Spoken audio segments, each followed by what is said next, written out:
Bonjour, je suis Philippe Massoubre, bienvenue sur le blog Utips. J'aimerais vous parler aujourd'hui d'un sujet qui me tient à cœur et qui concerne, on va dire, l'optimisation des revenus.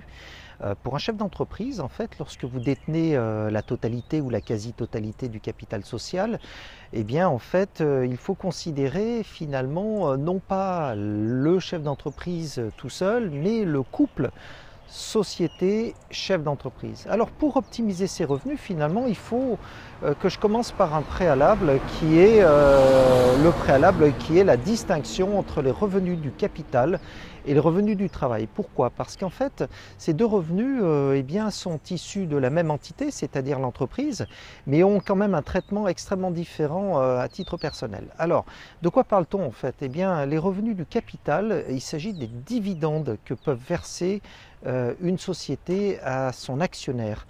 Et à contrario, les revenus du travail, il s'agit des rémunérations, alors qu'il s'agisse de rémunérations de gérance dans une SARL ou de rémunération de type salarié pour un PDG de SAS. Alors, cette distinction entre revenus du travail et revenus du capital est fondamentale parce que elle ne subit pas du tout la même taxation. Alors, les revenus du travail, eux, ont la particularité d'être soumis à charges sociales. Que l'on soit dans un régime RSI ou salarié, eh bien, il y a des charges sociales sur les revenus du travail.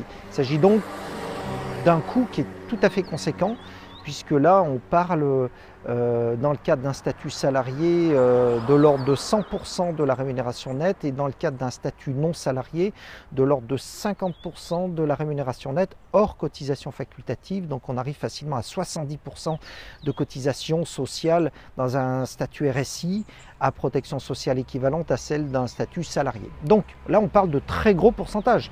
On parle quand même de sommes qui sont à un niveau très conséquent et qui prive véritablement le bénéficiaire, on va dire, de l'essentiel de la richesse produite en amont.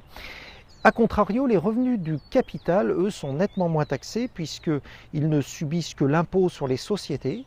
Et finalement, cet impôt sur les sociétés peut être relativement bas, en particulier pour les petites entreprises qui, elles, peuvent avoir un taux d'impôt sur les sociétés de 15% sur les 38 000 premiers euros de bénéfices. Donc voilà, on a bien compris, on a deux options, les revenus du capital, les revenus du travail. Et je crois que vous avez compris que eh bien, dans les petites entreprises, il s'agit au maximum d'avoir des revenus du capital afin de minimiser le coût finalement de votre rémunération, en particulier lorsque vous détenez l'essentiel du capital social d'une entreprise.